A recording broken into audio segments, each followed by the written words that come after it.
Morning students, मैं हूँ आपकी मेंटर गीता और आज की वीडियो में हम पढ़ने वाले हैं क्लास 9 का चैप्टर नंबर 4 और उसकी एक्सरसाइज 4.1। तो चलिए स्टार्ट करते हैं एक्सरसाइज 4.1। देखिए अब पहला क्वेश्चन देखते हैं। पहला क्वेश्चन में वो बोल रहा है the cost of a pen the cost of a notebook is twice the cost of a pen. Write a linear equation in two variables to express the statement. और इसमें ब्रैकेट में आपको हिंट दिया है, take the cost of a notebook is ₹x and the cost of a pen is to be y। देखिए 8th class तक जो हमने पढ़ा था, हमने लीनियर इक्वेशन पढ़ी थी, वन वेरिएबल में थी, लेकिन ये जो हम लीनियर इक्वेशन पढ़ रहे हैं वो टू वेरिएबल्स में। तो चलिए स्टार्ट करते हैं क्वेश्चन।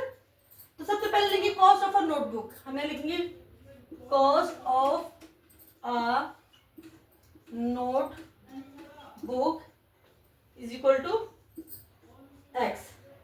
ठीक है, फिर हम लिखेंगे cost of a pen is equal to ₹y। अब देखिए वो क्या बोल रहा है कि नोटबुक की जो कॉस्ट है वो पेन की कॉस्ट की क्या है, ट्वाइस। हम लिखेंगे cost of a notebook is equal to cost of twice the cost of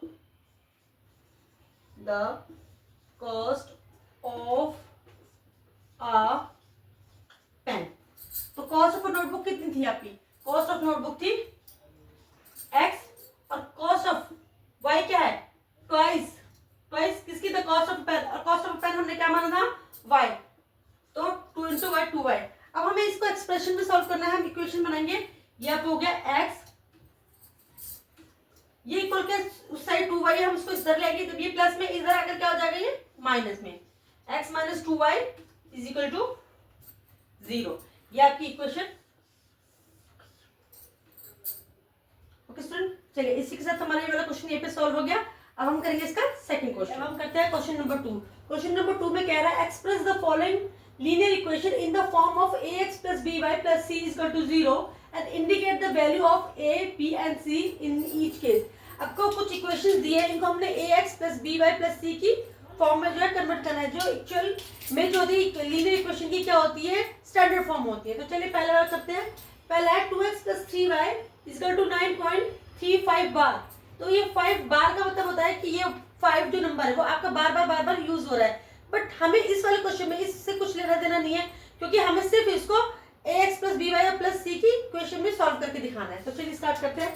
पहला है आपका 2x plus 3y is equal to 9.35 बार। अब हम क्या करेंगे, 9.35 बार इक्वल के साइड हम इसको इस तरफ ले आएंगे। हमारी जो इक्वेशन होती है वो होती है ax plus by plus c is equal to 0।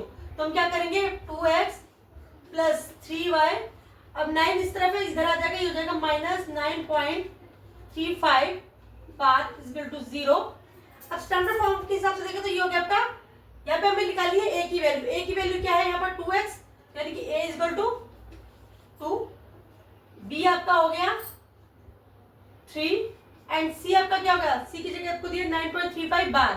तो 9.35 बार ये आपके अपने स्टैंडर्ड फॉर्म में कर दिया है और ये आपका क्या हो गया 9.35 बार। ये आपका आंसर आ गया है। चलिए अब इसका सेकंड बार करते हैं। ये x माइनस, देखिए y/5 को हम क्या लिख सकते हैं, 1/5y minus 10 is equal to 0। अब इसकी स्टैंडर्ड फॉर्म होती है ax plus by plus c is equal to 0। तो x, अब देखिए आप ये कहेंगे मैडम यहाँ पर तो प्लस में है लेकिन ये माइनस में, तो हम क्या कर सकते हैं, इसको हमें प्लस लगाते हैं और हम 1 माइनस 1/5 को कहाँ लिख देते हैं, ब्रैकेट के अंदर लिख देते हैं, प्लस यहाँ पर भी प्लस लगा और c इसको हमने माइनस के ब्रैकेट के अंदर लिख दिया, तो ये हो गया 0। तो अब आपकी ये स्टैंडर्ड फॉर्म में अब x के आगे कुछ नहीं दिया तो हम क्या मान लेंगे इसको 1।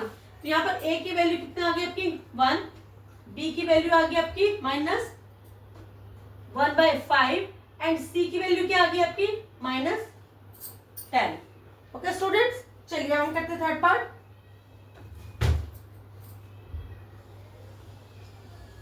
थर्ड पार्ट में दिया है माइनस 2x प्लस 3y, इस 6 को हम इस तरफ लेंगे, माइनस 6 इज इक्वल टू 0।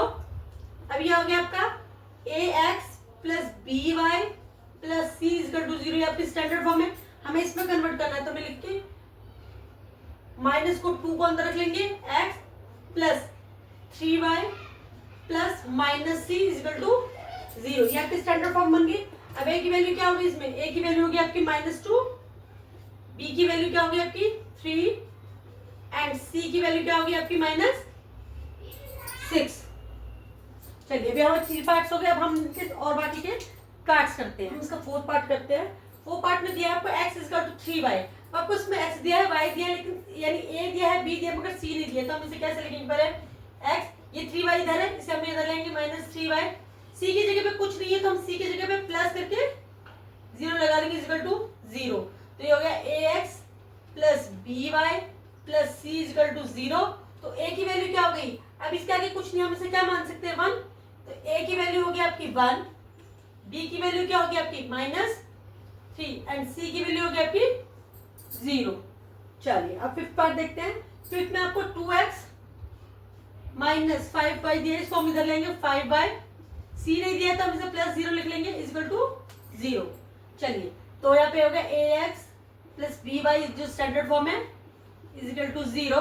तो ये हो गया ax, यानी कि x की वैल्यू क्या होगी आपकी, a की वैल्यू होगी 2, b की वैल्यू होगी आपकी 5 और c की वैल्यू क्या होगी आपकी 0। अब हम करेंगे इसका 6th पार्ट, 3x प्लस 2। अब देखिए इसमें आपको x दिया है, y नहीं दिया है, ठीक है, यानी a दिया है, b नहीं दिया है, c दिया है सीधा। तो हम क्या करेंगे 3x प्लस y की जगह क्या लेंगे, अगर हम y के साथ 0 लगा ले तो 0y multiply 0 plus 2 is equal to 0। अभी आ गया आपका ax plus by plus c is equal to 0। तो a की वैल्यू क्या होगी आपकी, a की वैल्यू होगी आपकी 3, b की वैल्यू होगी आपकी 0 और c की वैल्यू क्या होगी आपकी 2।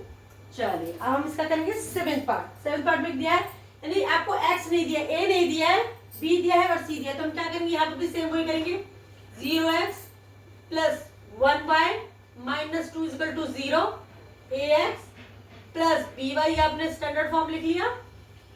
a की वैल्यू क्या होगी आपकी 0, b की वैल्यू क्या होगी आपकी 1 एंड c की वैल्यू क्या होगी -2। चलिए अब हम करते हैं इसका 8th पार्ट। इसमें आपको दिया 5 माइनस 2x, यानी कि आपको c दिया है और a दिया है। तो हम क्या करेंगे, सबसे पहले हम इसे इधर लेंगे, ये हो जाएगा आपका 2x, क्योंकि प्लस का 2x इधर आकर माइनस का प्लस। अब आपको y नहीं दिया है तो हम इसे क्या कर देंगे 0y plus 5 is equal to 0। ये हो गया आपका ax plus by plus c is equal to plus c is equal to 0। तो a की वैल्यू क्या होगी आपकी, a की वैल्यू होगी -2, b की वैल्यू होगी आपकी 0 और c की वैल्यू क्या होगी आपकी 5। चलिए स्टूडेंट्स, इसी के साथ 4.1 का हमारे सेकंड क्वेश्चन में कंप्लीट होता है। और अगर आपको मेरी वीडियो अच्छी लगती हो तो इसे शेयर करें, लाइक करें, सब्सक्राइब करना तो बिल्कुल भी ना भूलें। अगली वीडियो में मिलती हूँ अगले एक्सरसाइज के साथ, तब तक के लिए बाय बाय।